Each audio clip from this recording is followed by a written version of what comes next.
I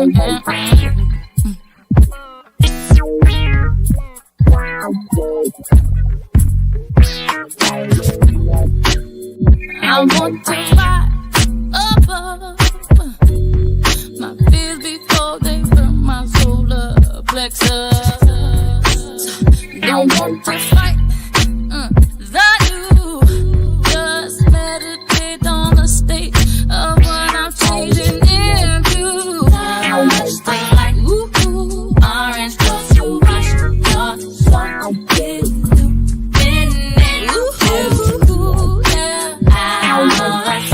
Turn your house up, face and watch the lights and burn your flame. I want to take that ride to the planet where the brave me reside, and I will face the fire. Cause ain't no breakthrough gonna come without no sacrifice.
Good afternoon. Good afternoon.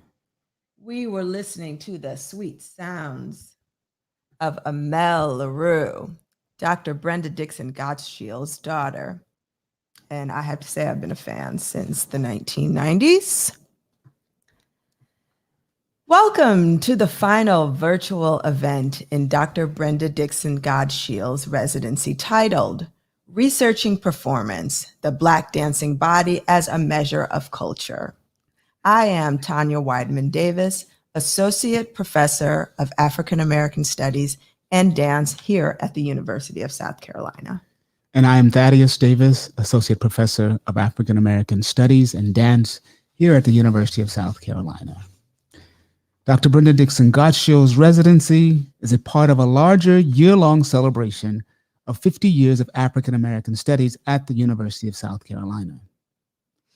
The organizers would like to thank the College of Arts and Sciences for supporting our efforts.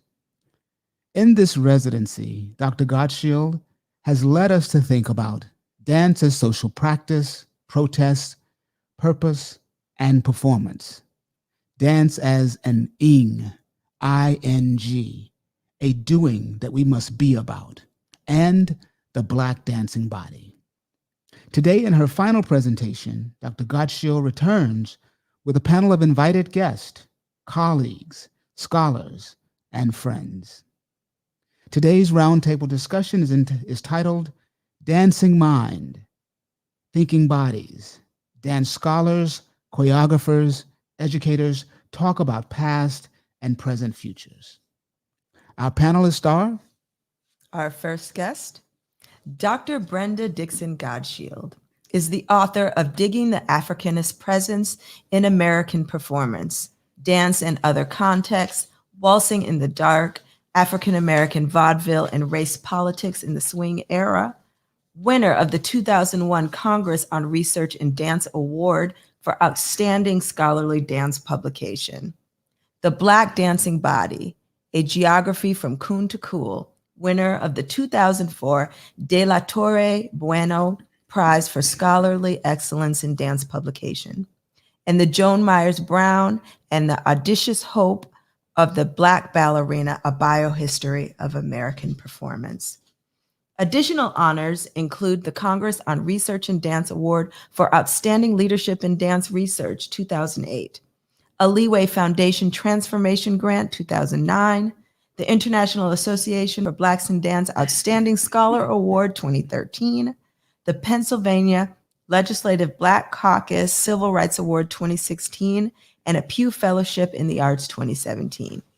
A self-described anti-racist cultural worker, utilizing dance as her medium, she is a freelance writer, consultant, performer, and lecturer, a former consultant and writer for Dance Magazine, and Professor Emerita of Dance Studies, Temple University.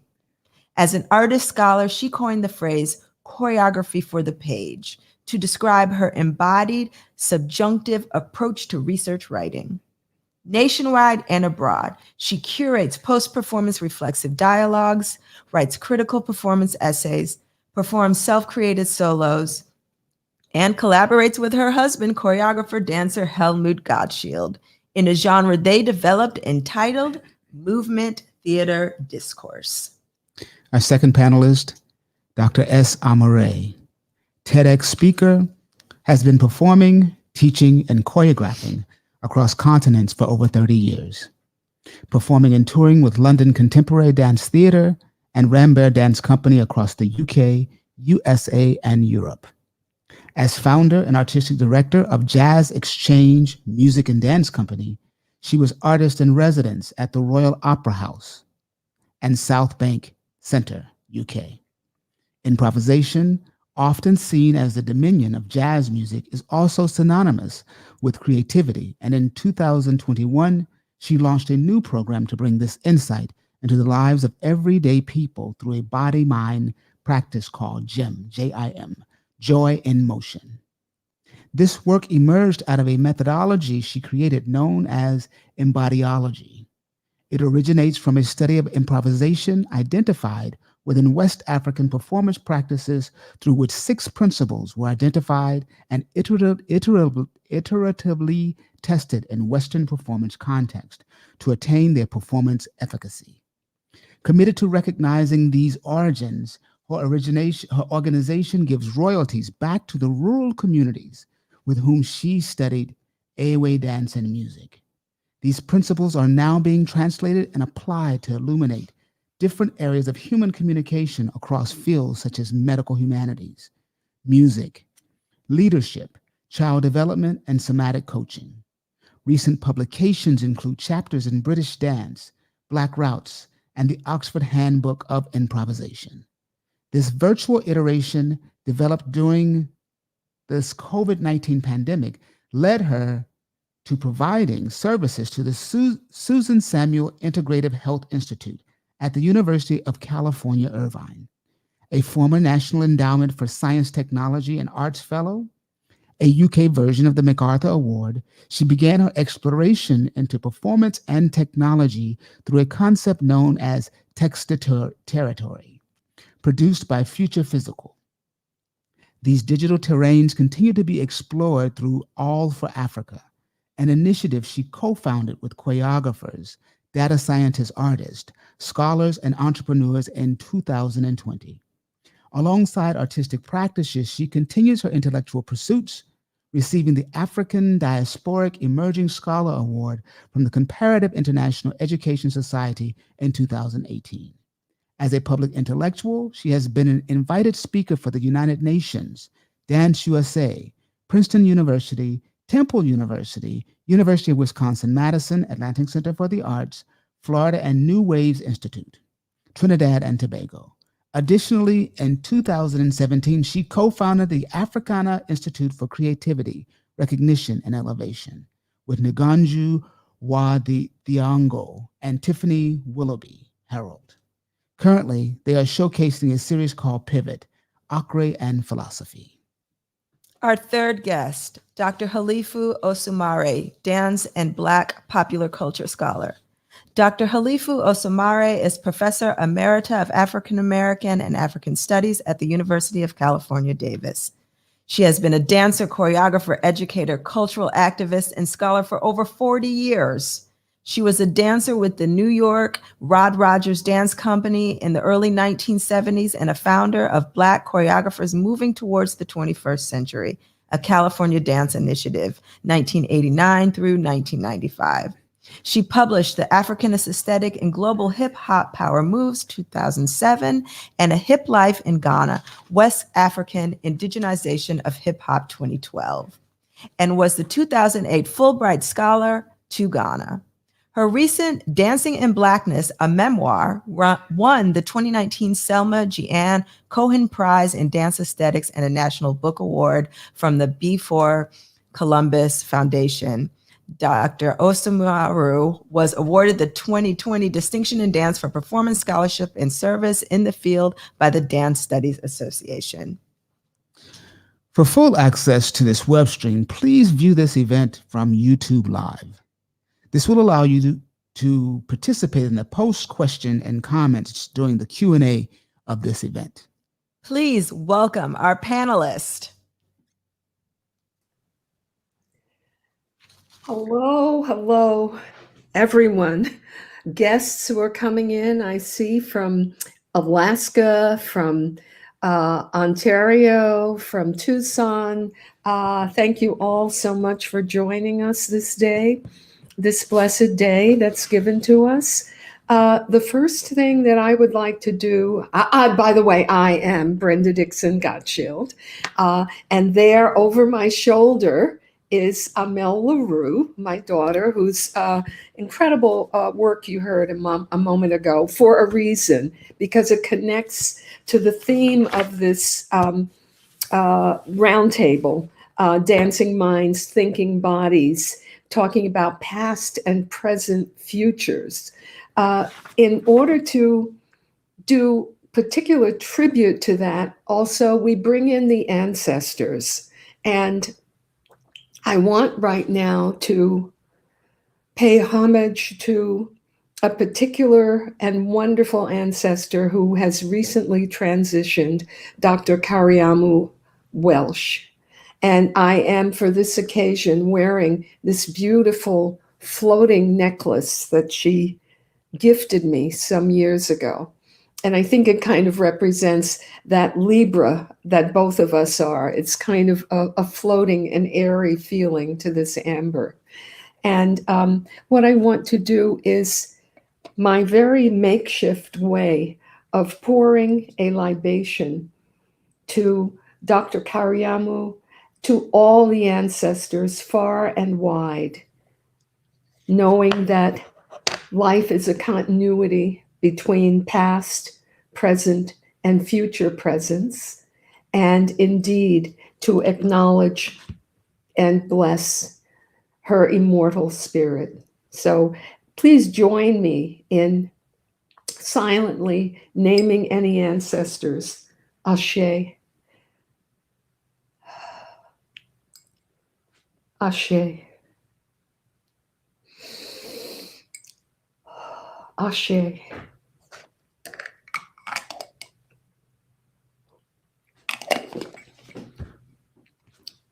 And with the spirit always with us, I just want to read the words of this particular song of Amel's that I had as the warm-up music. So, Orange Glow. I want to rise above my fears before they burn my solar plexus. Don't want to fight the new, just meditate on the state of what I'm changing into.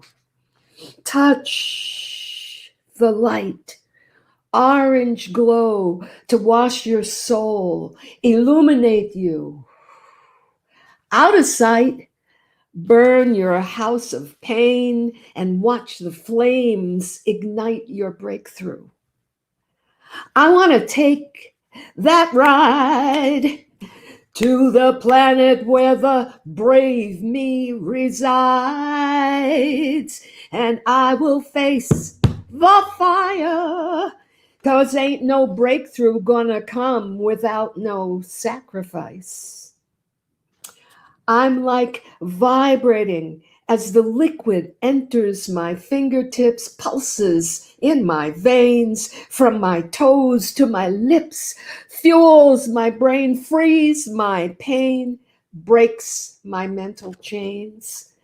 Awakened I am as I blink on my third eye.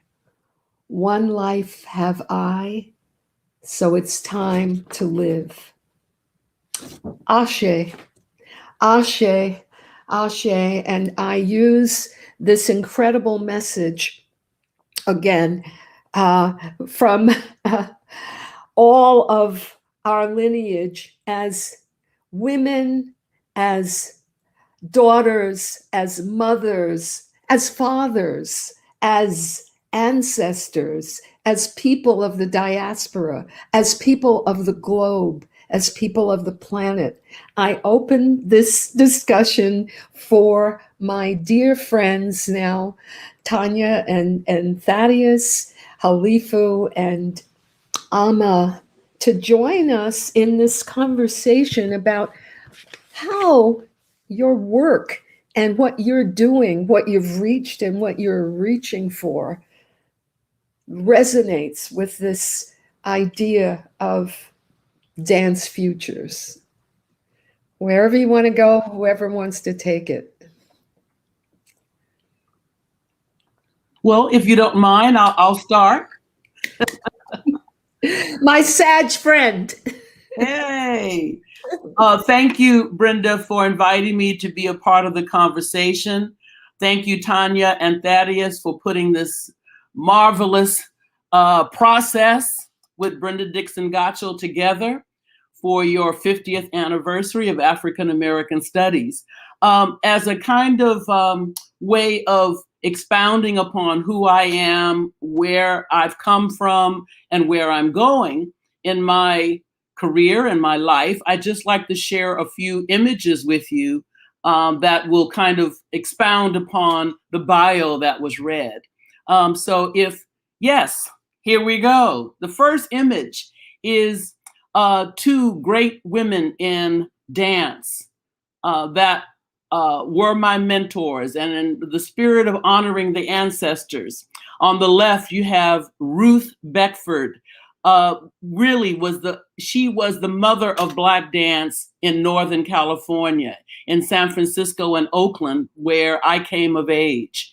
On the right, you have the great doyen of dance, Katherine Dunham. This was a photograph taken in 1976 when Miss Dunham came to the Bay Area of course, after she had disbanded the Katherine Dunham Dance Company and was doing her great community activist work in East St. Louis. She came to the Bay Area to UC Berkeley, and there she is instructing Miss Beckford in a rhythm that she wants to use in one of her master classes. These two women were very, very influential in my life. I started Dunham Technique with Ruth Beckford, and she mentored many people, such as Dr. Yvonne Daniel and Alberta Rose. And of course, Miss Dunham was world acclaimed influencer in terms of the kind of way in which we're all moving in dance. Next slide, please. And I tried to capture some of this, this development of who I am becoming in my memoir, Dancing in Blackness, published by University Press of Florida. And I got my dear friend, Dr. Brenda Dixon Gottschild, to write the foreword.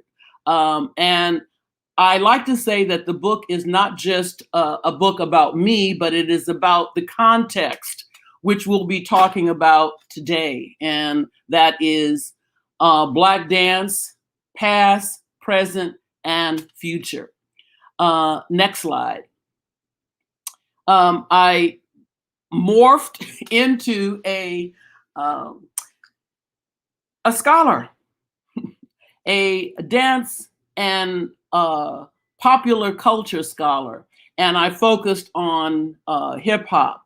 I am following in the trend of Katherine Dunham of the artist scholar, that we could be both thinkers and artists and dancers. And so my first book that grew out of my PhD dissertation in American Studies is called The Africanist Aesthetic in Global Hip Hop, comparing hip hop and how it's affecting youth in Japan, Russia, England, France, and Hawaii, where I did a lot of my field work. Next slide. That became a first book. Now the second book was a focus on hip hop in West Africa, specifically in Ghana, and a whole new genre of music and dance they call hip life. And I wanted to focus on this because many hip hop scholars were not looking necessarily at Africa. And Ghana had been my awakening and my home as far as West Africa, all the way back to the mid 70s when I first went there. And so I got a Fulbright fellowship, and I went to Ghana and stayed a half a year and got immersed in the youth culture of hip life there. And this book grew out of that process. The Hip Life in Ghana, West African Indigenization of Hip Hop. Next slide.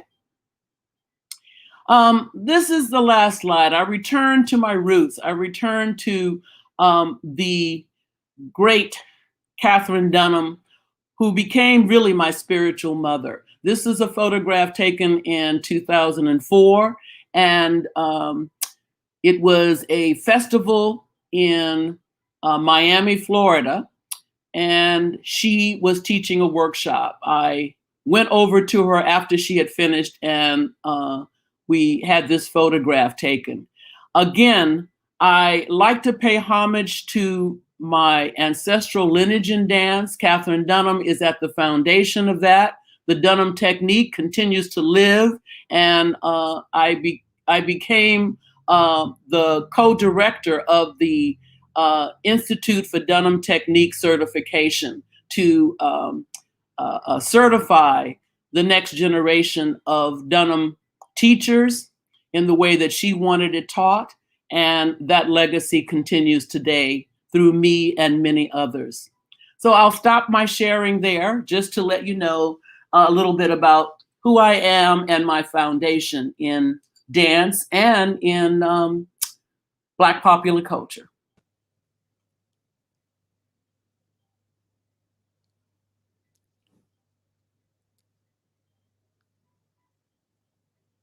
Dr. B, you're muted. I muted myself because I tend to go, and ooh. Amen and Ashe. I know. Yeah, And Dr. exactly. Wray, we can't see you. So Amma, are you there? And Amma, so we're kind of still doing your own personal introductions. If you want to just say anything about your moving into dance futures while and as you stand on the shoulders of the ancestors. And then let's just open it to commentary, meta commentary, what have you. Sure, I was making my way back. I have so many windows open. But first of all, I just want to say a really hearty thank you for creating this space for us, Tanya and Thaddeus, and Brenda for inviting me, for seeing my significance in your world, and both you and Halifu have been powerfully present in my academic career. So I am now a professor of dance. I'm at UC Irvine, and it's not been a straightforward journey, as it is known. This is a space that we have to work into in particular ways. And thank you dearly for your support through this journey. So I wanted to share a little bit about my background and just things that are percolating for me. My introduction that you shared, Thaddeus, it was a little rambling and loquacious. And so I'll try to not be that. I think that there's some important things that I will offer in terms of the conversation, but just to get us underway, I'm going to share my screen and give you a visual aid to what I am talking about.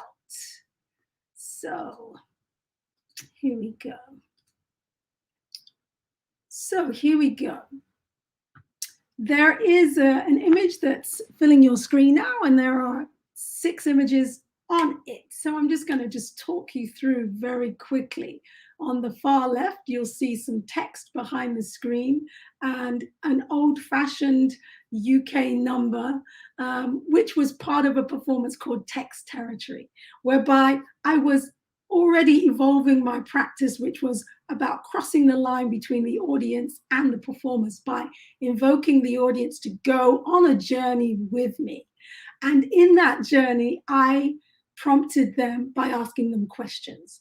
And in response to those questions, I then improvised through speech and through movement. So this was an early iteration of what I now call prosody, which is part of what makes embodiology what it is. But this was an early rendering before I took on my research, and I realized that I was doing a digital call and response. So it was already, that indigenous aspect was there, but it wasn't conscious. A second image is dancers and musicians at the University of Ghana, where Halifu has spent quite a bit of time in her research too. And there is an ensemble called the Ghana Dance Ensemble that's based there. And in 2010, I took a group of 17 students from UCI to the University of Ghana, and it transformed their lives in ways that I couldn't have imagined at the time, which still continues to ripple on. And this was a work that I made that really disrupted local people's, as well as the researchers that I was with, their perception of traditional African dances, right? These are dancers that perform specific dances that have been in their repertoire for eons, from various different cultural groups around the nation that have come together to become repertoire. And what I did was I shared with an audience of scholars and local people a work that we made that used all of the knowledge that's embedded within their practices. And they were quite compelled by the creativity that was unleashed, which was demonstrated. there were many questions from the audience, which were, how did you get them to do that? Or how did they? It was intrinsically embedded, and I created space for it to manifest. And so that was the beginning of my inquiry into the creative dimensions of performance. The next photograph is an image of Jazz Exchange when we were performing in London with the Wynton Marsalis and the orchestra. This was at the Barbican Center, the Lincoln Center Jazz Orchestra. It's a very interesting performance because at the time, everyone assumed that we were an American dance company, and I was very much in the UK at that time. The further image to the left is of a recent workshop on embodiology in Los Angeles just before the lockdown. So it's sort of my memory of what was before we had to go inside. The bottom left image is a photograph of Harmonica Breakdown, a dance that was made in 1938 by Jane Dudley, who was one of the members of the New Dance Group. So historians out there of dance know what the New Dance Group was about. It was a group that really was focused on creating art that was accessible, was left field, politically speaking. It was dance for the people. It was about restoration. And Jane Dudley was a white American woman who made this work to the blues music of Sonny Terry. And so it was interesting. I learned this work in the UK, came to the USA, and then saw the dynamics of what does this work mean? Of course, it had many instantiations within it, but things continue to shift now as we move and we are thinking about what it is to speak with an authorial voice about someone else's culture, and where does that line shift. And in restaging the work, the conversations that open up are pretty dynamic. And in this last instance, Jane's estate, I spoke with them about the work and what it means to restage the work in relation to Sonny Terry, whose music, the blues musician whose music founds this work. How do we recognize that going forward? So we're now in a conversation which is about, okay, how do we resource a benevolent fund for blues musicians? How do we make this work for the peoples through who it was enabled? And I very much think that Jane would be completely in sync with that. The middle image is a really interesting 4-hour 4-hour lecture that Wynton Marsalis gave at Harvard in 2011 about the lineage of African American music and dance. And there were 6 dancers of various approaches, from tap dance to ballroom, and I was the maverick improviser, and Latin dance, and we combed through this story. And I was also supporting on the research end of things. And then the last image is AI for Africa, which is, as was mentioned, a new initiative that I've been part of bringing into the world. The future is deftly constrained and enabled through technology. And where does that sit with us as peoples is a huge question. And what is it in the imaginative sense, not just in the oppressive sense? Where is that thinking going? And I have all manner of ideas about that. I'm going to quickly show you a video. I'm going to do a new share, which takes you into my research world a little bit and informs you of the density, the richness of the cultures that I've been exposed to, that are giving me access to a depth of knowledge that that I can't compare. My efforts in this research, as was mentioned, is to give back to this community. So at each point where I'm sharing this work, and will continue to do, they're thinking through with the peoples of this village who are amazing artists is paramount. So here's a little video that sharing of a drumming presentation, which is very virtuosic to say the least. And I'll answer questions later if there are any. Here we go.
Great. I will resist speaking any further for now. Thank you for this space to share a little bit.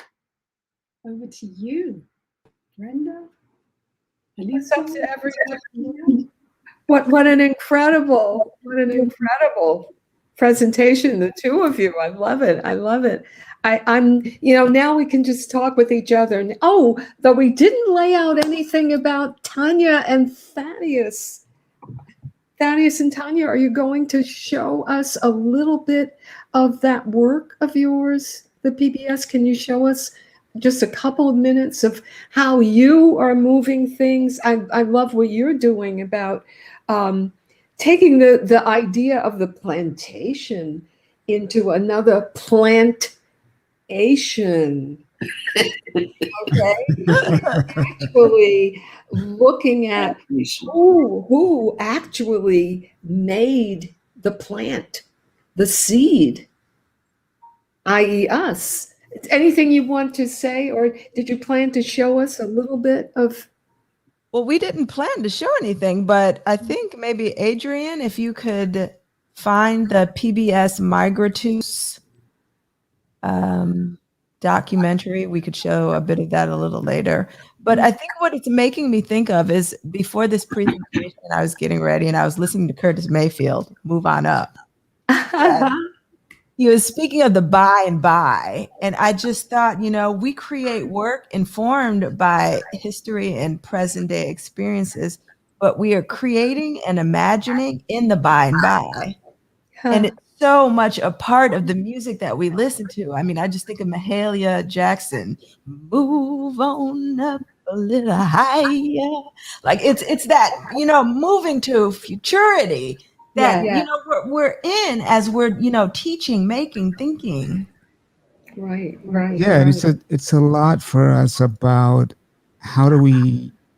So we moved to South Carolina from New York in 2009, I think it was.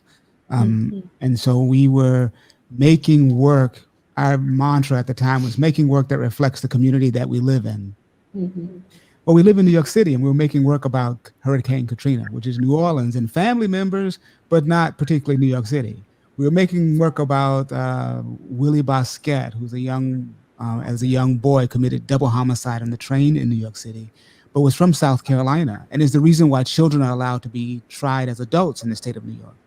But it's not really it's a New York story, but really he's from South Carolina. And so the community in New York is not a community that we found that we could specifically make work about that we were really invested in. And so when we got to South Carolina, I being from Alabama, we just sort of reinvested in being able to see the same people, the same conditions, the same situations daily, and driving to work and being in community and then driving home and seeing Black bodies and wondering, well, why are those Black bodies in that situation or that condition? So I think our work was really about trying to find a way, particularly for this project you're talking about, the plantation work, was we were thinking about our lineage here in America. Before we could go to Africa, it was like, well, but where am I from here? Where does the boat stop? So let me trace the trail back to the boat. And that took us to the plantation. Wow. That was one step closer to get into Africa, but we can't get on that boat and go across the water until we get to the dock. And so it was an effort to try to find this history of our exist and Black spaces. What are Black spaces? And the plantation being a Black space. And so that's what that work was about. Thaddeus. Yes. What you just said really resonated with me, because in some ways it was just the reverse for me. I had to go to West Africa, to Ghana, and see how the importance of your lineage, and how they say in the South, who are your people? Yes. Who are your people? And once you get that, you begin to ask that question and you connect yourself to your lineage, your personal lineage. I had to come back from living for a year in Ghana to begin to discover my own roots. And I had to go back to Texas. I had to talk to my great aunt, who still had the stories in her consciousness. And I was blessed with enough forethought that I actually taped her, and she died 6 months after I had done the tapes. And I was able to now put that into a CD and pass it down to my my nieces and my great niece. So I had to go to Africa to realize how important the roots were, and to come back to the US and to begin to trace my lineage, to put this Black body in time and space, in terms of that continuum. Right. Past futures. Well, it's something interesting about, so Zora Neale Hurston's book, Barracoon, came out a few years ago, and we were in the midst of researching this work. And I knew nothing about Africatown in Alabama, in Mobile, Alabama. And so to find all of this new, it's not new, it's been there, but for me to unearth stuff and kind of go, oh my gosh, this is in Alabama, that's where I'm from. And I've been running from Alabama all my life to be sophisticated, to get to the sophisticated world. And to be back in the South and realizing that this is the sophisticated world. It is. Complex world. So nuanced, yeah. The importance of place. Place is really key. And I'm sure Ama has those same kind of stories in terms of coming out of Britain. Yeah. For sure. we see a It's so layered. Can we see a little bit of the plantation piece, just a minute or two, and then let us please pick up on this? Yeah.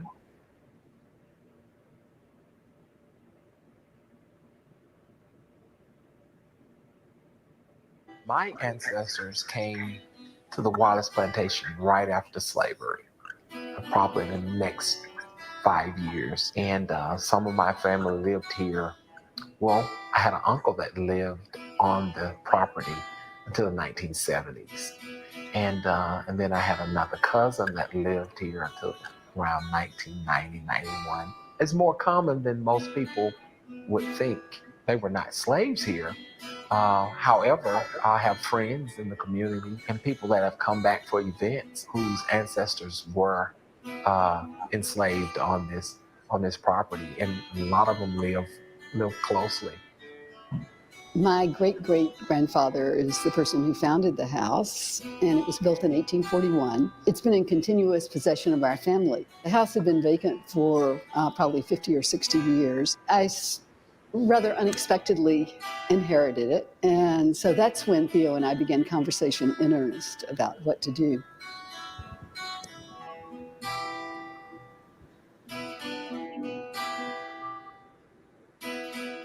What could the house mean? Will there be a new purpose for the house? How can the house help the community?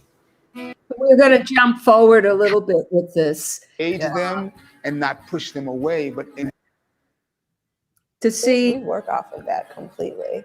And so I think they have to be really ready to just kind of let their guard down. And it's not going to be like being in a theater where you sit back and you just visualize the performance. it's not just about you watching the performance, but the performers watching you. The other audience members watching you watch the performance. You watching everybody. So everyone is a witness and everybody is a part of the performance. And that can be intimidating for an audience. So you have to really find, how do you engage them and not push them away, but engage them and welcome them to be more participatory in the experience. And not particularly that we want you to jump out and dance with us, but the idea that the emotions that maybe we have are okay. It's not in essence built to make anyone feel any particular kind of way, but it's built to enliven those enslaved Africans' existence in a concrete way and in an imaginary way, because some aspects of it we don't know. So we have to imagine what was possibly a part of their humanity. We also had to talk about not just the terrors of slavery, but the humanity of it and how those people were able to survive. They loved each other. I think a lot of stories about enslaved Africans have to do with their bodies, what happens to the physical body, but very little about, how they live, how they love, what happens to their spirit in these spaces. And we never get that narrative, that humanized narrative of the enslaved individuals, that they could not have survived unless they had love. We can all come together and really see how we could the stop the elements video. of slavery. Yes, we can stop here. Great. And really, what a place to stop it on, this thing that we couldn't have survived without love. And, who said it, or what is the way, a song years ago, love is a battlefield, and love is a weapon. And I just, there's so much. We need about 2 hours for this forum. I like the question that Halifu had asked of Ama, and I have a little sense of it. Ama, coming from the UK, coming here. I'd love for you, Ama, to say something about why you wanted to be here in the battlefield, really. Sure. I think I was often described as an activist as opposed to an artist when I was in the UK. So I was a little bit ahead of myself, if you will. And so it felt like I was constantly, head against the glass ceiling and just needing to keep moving. However, when I came here, it was a different kind of affront in terms of racism. In England, racism is like a ghost. It's there, keeps you awake at night. You can't touch it, but it's there and it's in everything. In America, it's much more in your face, it's direct, it punches you every day. You're assaulted by it directly, indirectly, every day. So it was a whole other kind of pressure cooker. But at the same time, the effects of the intolerance of European sensibility to Africanness, the outcomes are the same. The pathologies and the degradations of our cultures, the outcomes are the same. So when you look at, underserved communities in the UK or the USA, the sufferation, or in South Africa, the sufferations are totally in parallel. The prison populations, totally in parallel. Yes, we don't have the same level of gun violence because guns are not legal, right? So, but at the same time, coming here was an opportunity to think again, to rethink about, well, what is it that I am doing? I was very invested in jazz and have been for decades. And jazz is an American art form, and people here respect the art form. It's an art form among many in the UK, right? But here, this is where there is an investment. And then coming here and then seeing how actually it's contested in so many ways, particularly in dance, and particularly not regarded as rigorous or even really contributing to the milieu of what dance is. Well, when you think about the antecedents to jazz, we don't have an entertainment industry without minstrelsy, right? And so on and so forth, right? So yeah, it's as complex as anything. And so for me, the journey to the motherland was about the future, because there were certain answers that I wasn't finding just by looking at the result of struggle, right? There's things that precede that are, as you just saw, the virtuosity in that drumming precedes what we know in our musical forms, right? Everything was carried in our bodies, but those seeds are still blooming and constantly shifting, as Halifu's work demonstrates in terms of hip hop. So yeah, I'll just take a pause there. Yeah, improvisation. And I mean, I feel that even in the whole idea of plantation, the whole practice of living in enslavement, I think it was a living improvisation of ways to get. And I'm thinking about two novels, the incredible one by Octavia Butler. Okay, and I'm trying to, now the name is leaving. Kindred, right, where she goes, and there she's doing future travel, going back and forth in enslaved time and coming out of it. And then, of course, and these two novels really, people, whoever's listening, these should be on your must-read list. Kindred by Octavia Butler and The Water Dancer by Ta-Nehisi Coates, in which, again, this sense of traveling through spirit life and through love. And definitely it's always about love, and it's about spirit life, grounding us in the present in order that we might have a future, if you will. And I think the fact that we're saying all of these things about being in the motherland, being in the Southland, being in the East or West, this is all pulling it together. Halifu wanted to say something. Well, in talking about those novels, I think we can't forget Beloved by Toni Morrison. Yeah. Okay, because, talk about the spirit world, and love, because the story was based on a slave woman who escaped and did not want her children to be brought back to that system, and was willing to, out of love, kill her children so they did not have to be slaves. Right. And the spirit of that child coming back and haunting Right. haunting her, in a way that was really an interrogation of how we can stretch that idea of love, how we can stretch it from past, present, and future, and that the dead are not dead. Right. They're constantly revisiting us, sending us messages, and that novel, which Oprah Winfrey made into a movie, Right. Beloved, was a quintessential example of how we explore all those dimensions. What's interesting is also the African roots of that idea of the spirit child. It's called Abiku. I guess that's Yoruba, Abiku, Abiku. And I'm thinking of a wonderful Nigerian novelist, Ben Okri. Mm-hmm. Yeah. That book, The Famished Land. And it's all about this person who is a spirit person. And we have to realize that, really what Ta-Nehisi pointed out, Harriet Tubman was one of these spirit travelers. Right? Yes. Yeah. Nat Turner. Yeah. We gotta bring them all the ones who really were our largest resistors that we have remembered and have come down to us.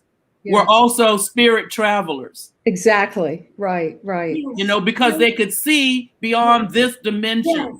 Yes. And that allowed them to know that they had to act. They had to do something in the present in order to move towards that future. Right. Yes, that's so important for us to have a vision that isn't based in this reality. Exactly. This reality is a reflection of somebody else's vision of who we are. Exactly. Our vision. Exactly. I want to go back to one thing. I wish everybody could see this short performance of harmonica breakdown. That was one of my first introductions to Amma. There's a film of it someplace, Amma. I don't know if it's available to the public, but if it is, I wish you would put it in the chat. As somebody asked you to put something else in the chat also, but so Jane Dudley and William Bales, I think, and I can't remember the other name of the other very radical white New Yorkers who started this group called the New Dance Group.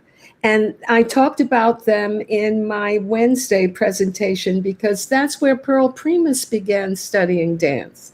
So, I mean, good old New York, Thaddeus, And Donald McHale. Yeah, and Brenda Dixon who was Brenda Dixon, who studied at New Dance Group in 1963, I think it was. But what's interesting is that as I had pointed out, that's also where Pearl Primus really got, as well as her culture, but got like the stamp of approval from the largely white Jewish American left. That yes, indeed, you can. The motto of the New Dance Group was dance as a weapon of the class struggle. And in a sense, I feel that we always in enslavement were using, and it didn't have to be that way in Africa. That's the thing. But in America, we had to use our dance and our songs, like the spirituals that came out. All of it was always part of class struggle, right? And class being the dominant caste struggle. I often point out to people, though, that all of that also, again, has its roots in the motherland. And as Halifu and Amma have stressed. I loved, and then I'll shut up, I loved what Amma said about intrinsic, embedded, and creating a space for it. And I think what we are, what the improvisation that we as a people have done, and it's influenced everything that we do, is that we create this space for change. This space, whether it's invisibilized or it's a spiritual space, but the ways in which diasporan African populations have created space for future think, for what many people are calling now Afrofuturism, you know. Yeah. Yeah, this conversation is making me think about Black folks being left out of the academic dance improvisational curriculum.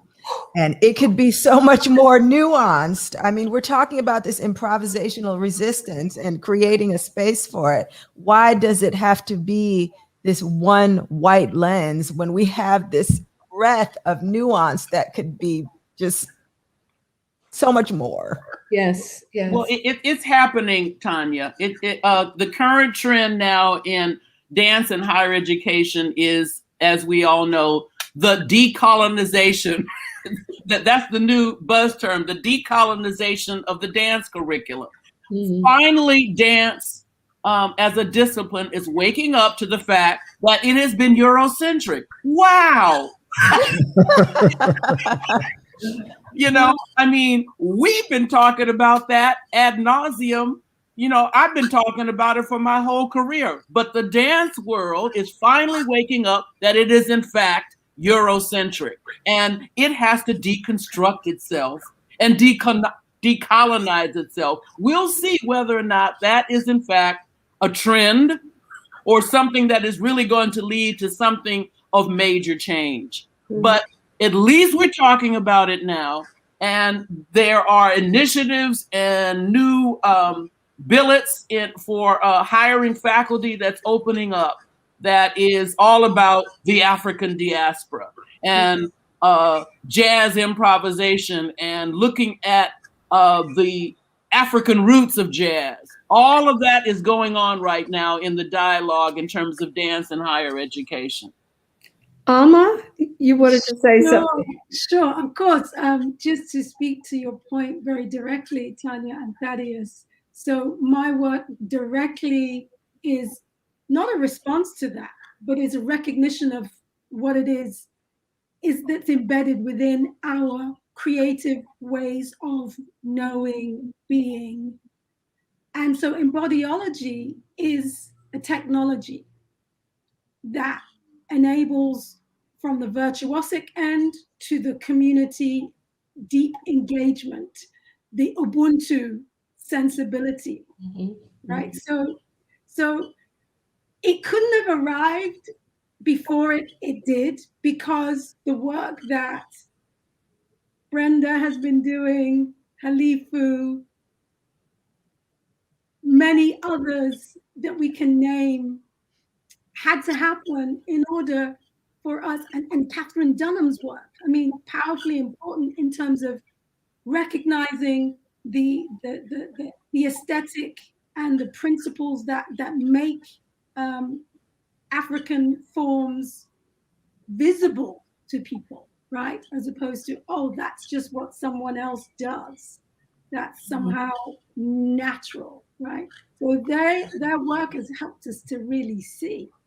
And so improvisation, Diane McIntyre, forever, her work has been steeped, but she and I had a conversation about this, and she said that for many years she had to keep it quiet because it would be perceived that her work was not rigorous. Exactly, right. And right. so now we can see it, you know, across the board, that innovations in dance arrive through our cultures. They Yes. may also echo in some other places, but if you really look at how dance becomes more and more contemporary, more of its new, it's all stemming from that. Exactly. And so what I tried to do, and seems to be working, is really, you know, within that village setting, understand how those currents of creativity move between people. Mhm. And it's not the steps, but it is the rhythm. It is encoded within rhythm. It is encoded with the notion of repetition with a difference. It is encoded within sensory body. It is encoded within the imagination. It is encoded with the relationship between the audience and the performers. The ways in which you're doing that, you're bringing the audience in. That is an African essence, essential mode of presencing. Like the audience isn't thought about after effect. It's part of the process. You were Yes. thinking about the audience when you were making that work, not like, oh, and now we're going to invite the audience in. You were cognizant of that in the process, right? Yes. So these are the ways in which embodiology is making this technology visible.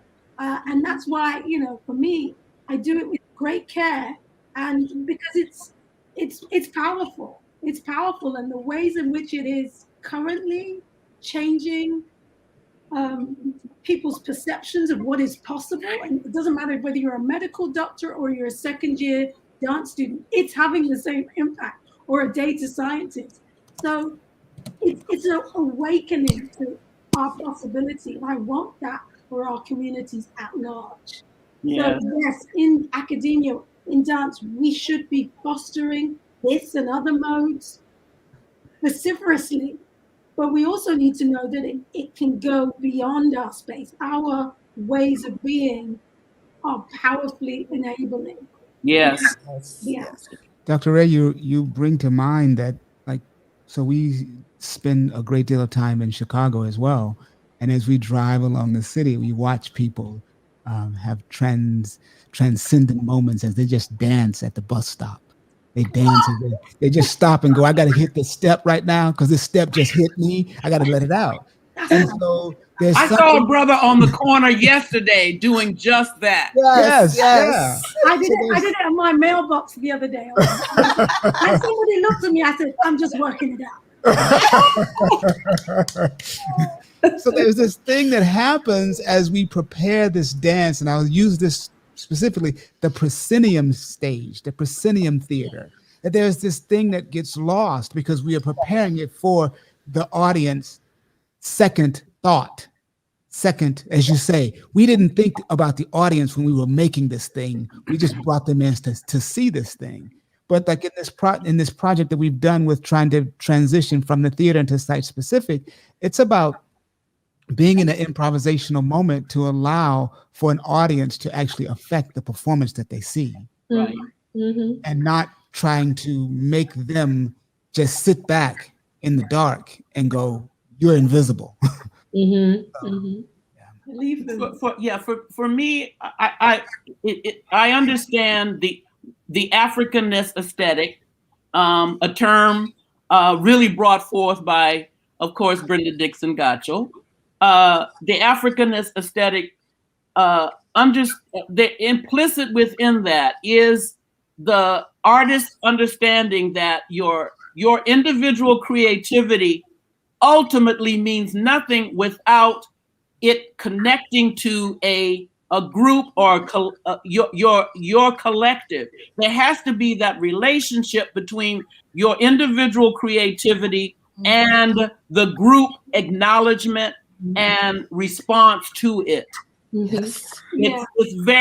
That's very very crucial. And my last point on this subject is that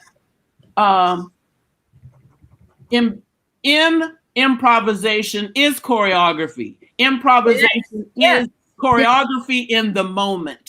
Yes. Absolutely. Definitely.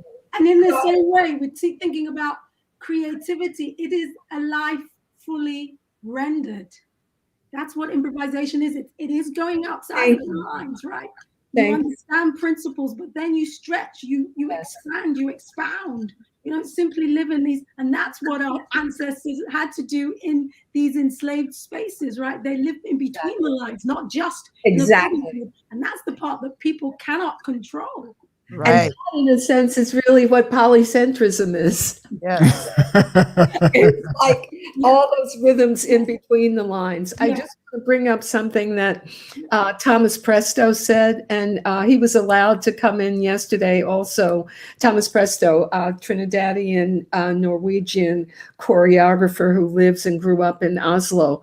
And he had shown me some choreography, and I said something about, well, the nuances. He said, I had to do it this way to please that audience that says they want to see technique. So that whole thing about bringing it to on a proscenium stage And when you have to for the proscenium state, you got to make it, so they will indeed fund it and present it or what have you, which is very interesting. I love what Halifu said about how ours is connected to our whole community. And of course, remember how that used to be used against us? Oh, it's anonymous what they do. Oh, we don't know who the artists are who made that sculpture. That's African sculpture. Oh, that kind of, as though there wasn't individual creativity in it all.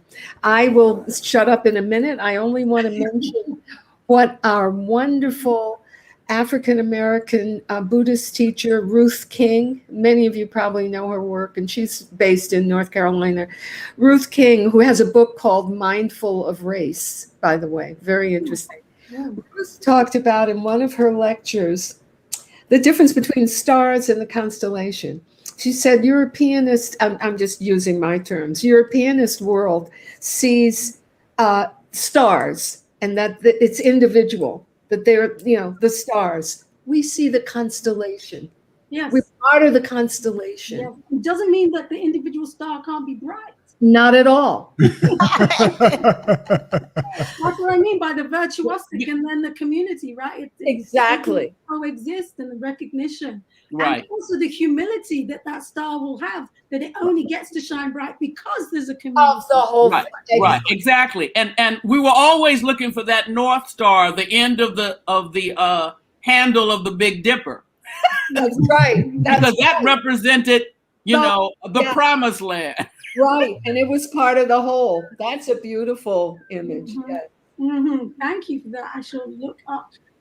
That's something Thomas said yesterday, which I will.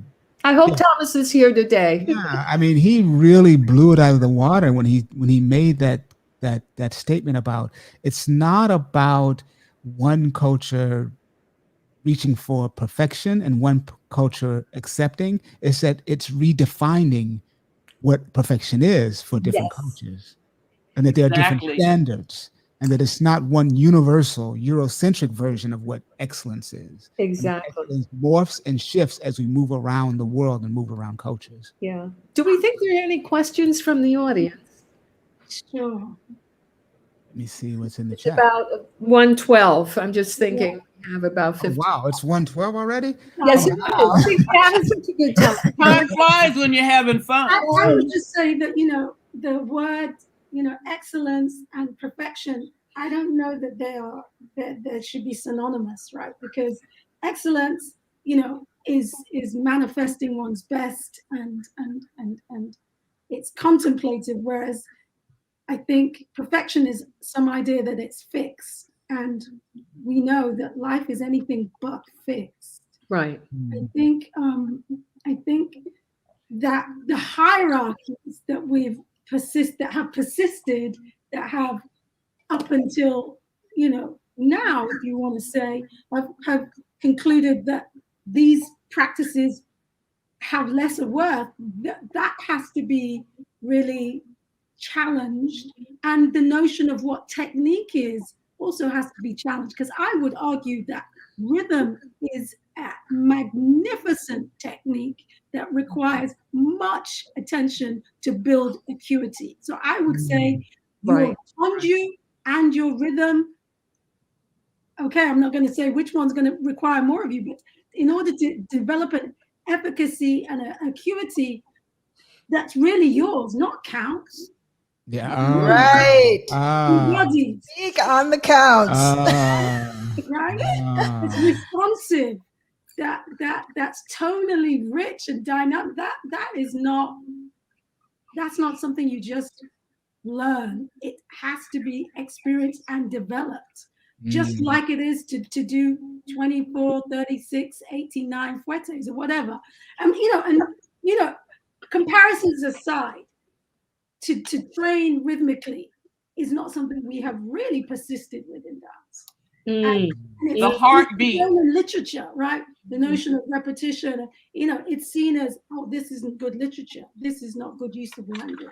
So I think there's a kind of reawakening that we have to forge, which is actually those pointings in terms of that hierarchy, that's just one iteration. That Yes. does not need to persist. And that's why I'm glad, Ahmad, that you are really developing the concept of embodiology and AI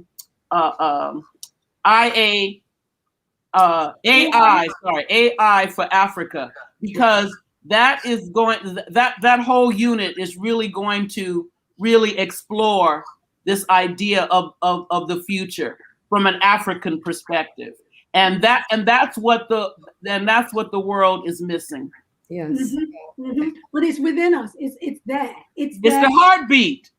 Yes. Yes. And the breath. Yes. That's exactly where Alma starts when she does her embodiology workshops. I was in terrible straits in April of 2020 when my oldest, dearest friend passed away from COVID. And I hate to say it, but in desperation, I went to Alma's classes, and what a wonderful uplift. Difficult for me spatially to deal with learning in Zoom. I don't know how other people are. I almost feel dyslexic with it.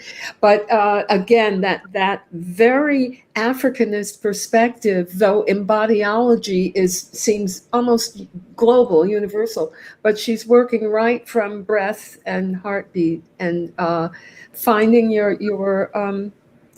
finding the temple of yourself.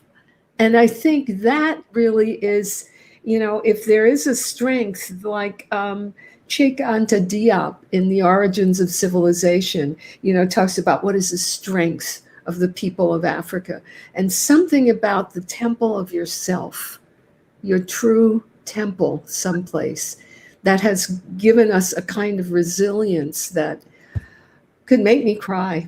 It's just, yeah, it's just, Well, it's one thing I don't want to be the downer, but I also want to give us a moment to talk about this academic space. As the elders have been through the academic space and have achieved, Thank you. As Dr. Wray has achieved the highest honor of professor, and Tanya and I are in wherever we are in that process, we want to have a little bit of a moment for us to get some information and have a few kick that ball around a little bit. I came out of academia long ago, before Halifu and Alma. I think that either of you should pick up on this, because things have changed radically since then. And for me, I had a really supportive faculty. I brought something new, and they really saw that. I mean, including my husband, who wasn't my husband then, who then hired. But he said he could see from the CV that this is a woman who has a mission. And they didn't, that they had other people on the faculty, who were doing basically American modern dance, even Eva Golson, who was African American. And so it was because of their support that I was able to really develop my theories. And also, I didn't have a problem moving up the line to professorship. And I know it's different for other people. So I know how different it is at the UC system, okay? This was Little Temple University. And so you should speak. Well, I'll go next, because I'm recently retired, actually 4 years retired. But you're right, Brenda. That same experience does not exist nationwide, right? And because academia is talk about spaces. Academia is basically white, a major white space, and the European Cartesian way of thinking. I think, therefore I am. Whereas we're coming from, I move, we move, therefore we are. It's just the opposite. It's oftentimes very difficult to get tenure. And even once you have it, You're constantly challenged. A lot of our topics are not seen as really scholarly worthy. When I brought in, I wanted to be a hip hop scholar. People were looking, of course, that as an askance. Now, hip hop studies is a major field, with Harvard having the hip hop archives now. So we're always usually ahead of the game, trying to convince them that our trend and where we're coming from in terms of our scholarship is in fact worthy and probably is going to be the next wave of academia. Right. So it's a constant struggle, and I've had many colleagues who gave up and just left because it was not very easy. And I supported Ama and her struggle for tenure, and I'll kick the ball over to her because she has some stories. And some of those stories, you know, they're offline. Just give us an overview. They'll be in the book. But I think what's more important, honestly, is the dreaming part, in the sense that the both of you are associate professors. You've got something very unique. You're between dance and African American studies. I don't know if that is a common model where there are professors in both fields. Right. To be able to bifurcate. So my vision is bifurcation. Like, okay, you look at another field, biological sciences, right? How many different aspects of biology do we have? And they have departments that are specific to plant life, to neuroscience, to they bifurcate. They make different tangential necessary to grow the field. One thing that's important is what Halifu just shared, which is there's a great wealth of knowledge that sits and is constantly under development. We are developing constantly, from the folks in the neighborhoods to the children in the village, right? And that's a huge container. And I don't know whether dance is big enough container. Yes. Thank you. Thank you. Yes. Excellent. Yes.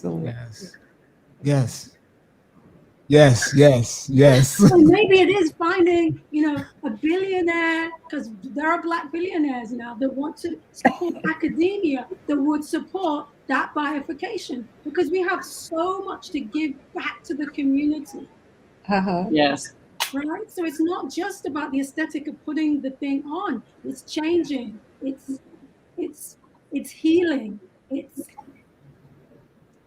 We need to talk to Kahindi. Those billionaires out there need to find you in South Carolina, and the vision that you have to help build that between dance and Africa. Like, what is that new tributary? What is that? Let's talk to Oprah. Let's talk to Kahindi Wiley. I can mention now that I came out of African American and African Studies. Right. And we had an alumni, a Black alumni of the University of California at Davis, Daryl Goss, who just gave our department $1.5 million for an endowed chair. That is the kind of process to help change the entire structure that needs to happen. Our folks of means need to step up and show that we can, in fact, endow ourselves to be the brilliance that we know that we have. Yeah. And I was so proud to see that. So we now, that department is getting its first endowed chair because of a major Black donor stepping up and saying, this is important. This field is important to the entire university. Yes. And I think the other piece of that is what we see happening in HBCUs. So again, to think of now, I hope that we don't necessarily see everybody wanting to go to Harvard or Yale, but there are people who want to go to Howard and Spelman and Morehouse. And the Morehouse alum who wiped away the debts of the graduating class at which he spoke, and then did that again the next year. And all that we see happening recently with Howard University, the people who are coming in now. So again, my sense, of course, we don't have the means to do it, but I wish we would do, and it sounds almost like segregation, but I am not Booker T. Washington.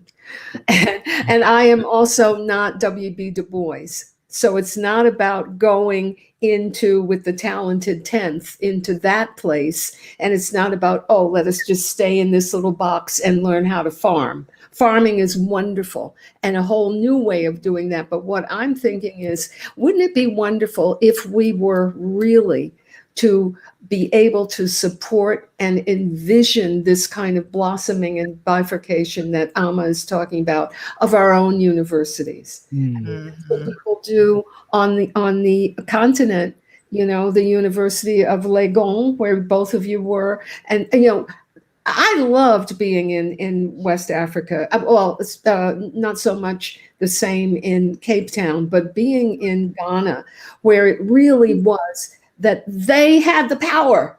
So I wish that there were that possibility here in America, that we could keep the power and grow our institutions. And University of South Carolina has a search going on now for a chair. So if anyone wants to endow a chair, this is the time. Oprah. Do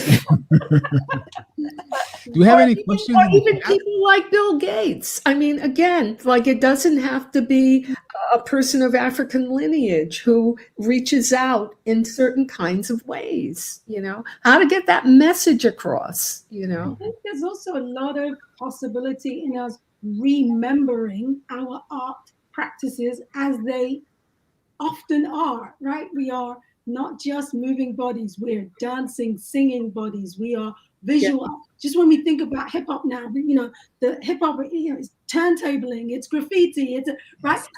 That's an African prism, right? Exactly. Before you can do the dance, you have to sing the song. Before you can sing the song, right? No, it's the rhythm intertwined, the clothing, everything, the visual. Dance is a complex.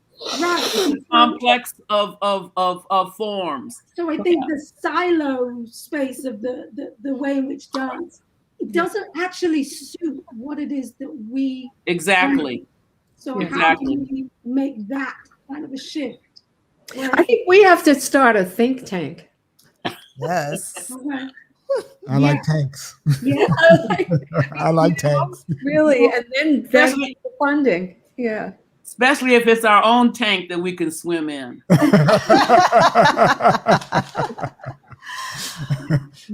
Well, we are almost out of time. We didn't get any questions, though. Let's answer one question before we go. Are there any questions in our chat? There was one. There was one for me. Okay. This one is to Dr. Brenda. Do you have any evidence that the connections you emphasized and were contested between Balanchine and Africanist aesthetics are taught and emphasized in dance practice and education? Now, I'm going to throw that out to all the rest of you, because you're in it right now.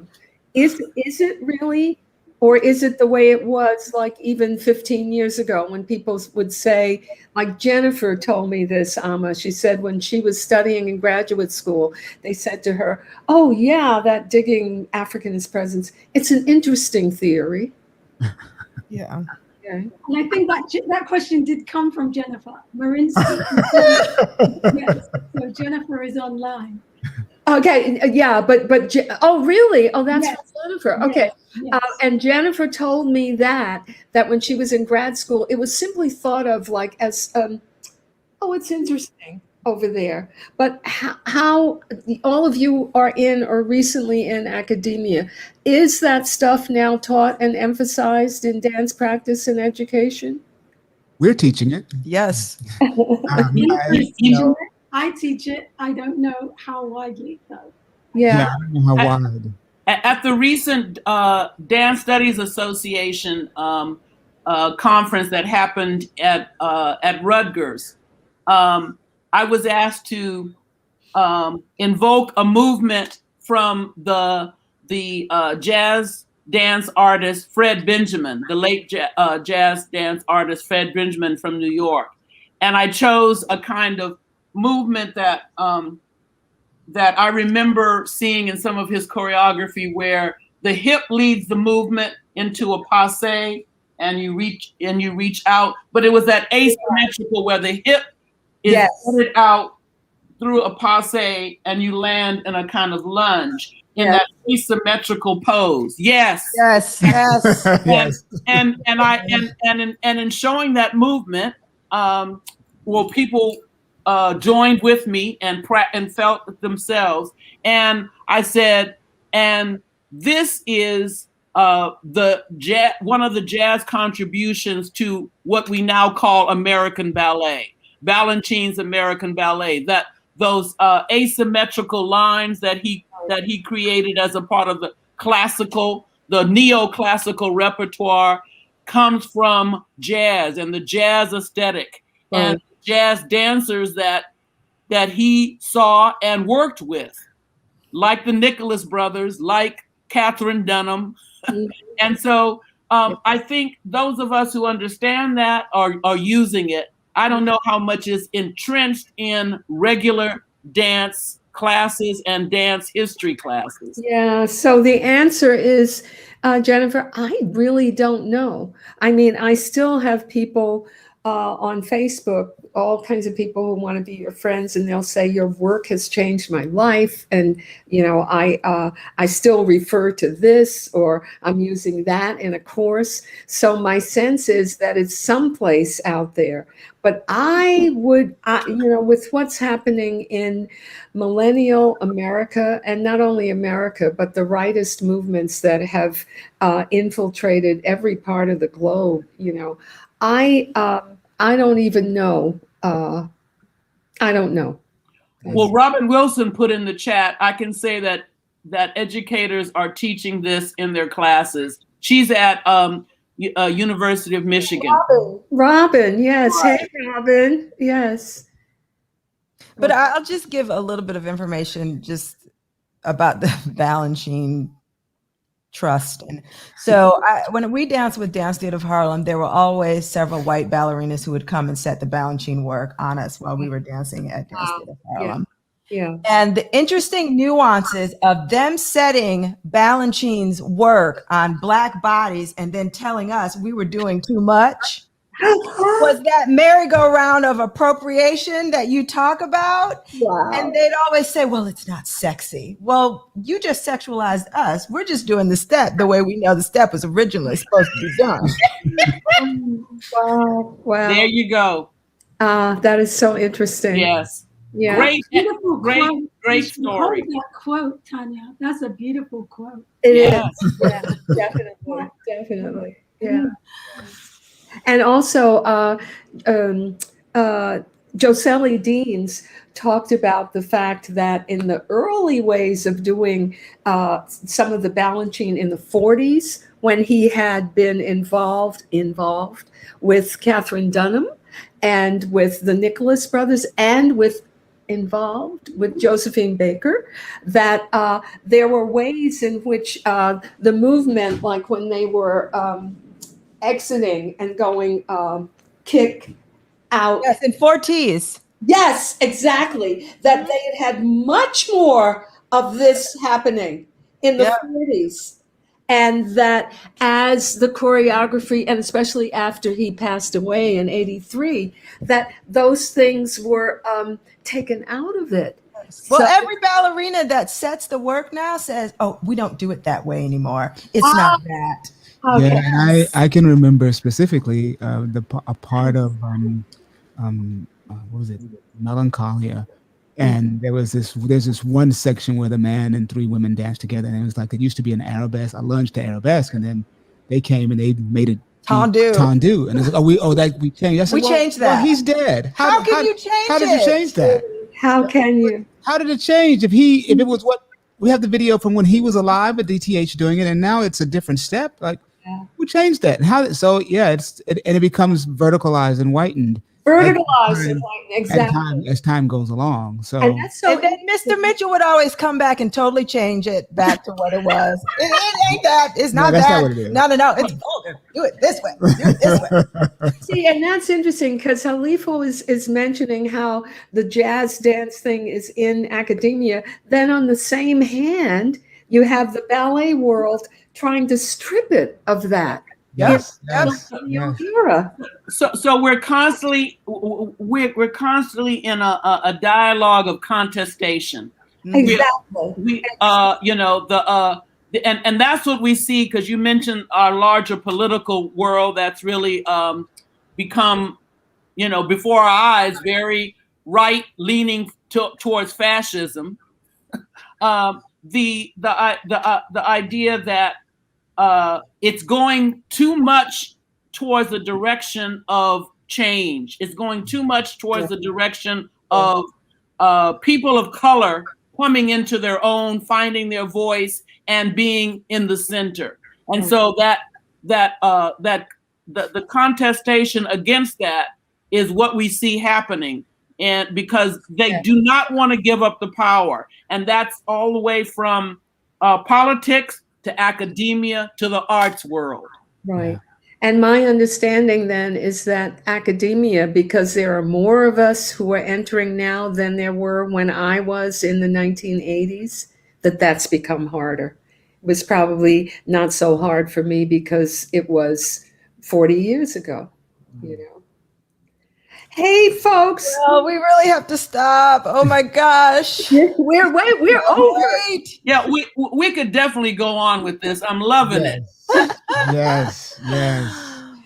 I think somebody should apply for a grant at their institution, whoever that is, that there should be a 1 day maybe conference where we would have like a workshop, a kind of talk workshop in the morning that people would come to attend with us, and then breakout groups in the afternoon where things would be discussed, and then a plenary session in the evening. That it should be well funded, though. Oprah. You orchestrated, Brenda. Yeah, I mean that's my point. Well, thank you so much. Yeah, Dr. we have to Wray, thank you all. Thank you. Blessings. Osumare, Dr. Gottschild, thank you so much. I mean, this was just great. And this last 3 days or 2 days, including 3 days, including today, has just been really amazing. And we want to thank you, Dr. Brenda, for having spent time, been very considerate of your time in helping plan and guide and nurture and mentor, as you always have in your books and in person. And so we just really we're so happy you were part of the 50th anniversary of African American Studies here at the University of South Carolina. And hopefully it'll be another 50 years. And this program, we hope, will transition from a program to a department. Wow. And so your contribution will assist in that moving forward and showing us the importance of what we do. Thank you. And so glad Thank you. to have my colleagues and peers here, Dr. Amma and Dr. Halifu. Thank you so much, really, really. And Robin has written, thank you, really affirming and inspiring.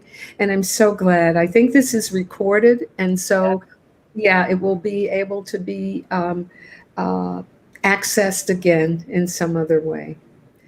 So I think we can sign off for the public, and we'll just kind of hang out in backstage for a little minute. Thank you all. Thank you, audience. Thank you all.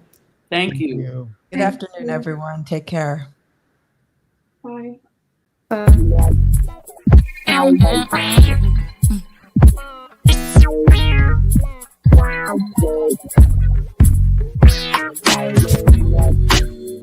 I want to fly above my fears before they burn my solar plexus. Don't want to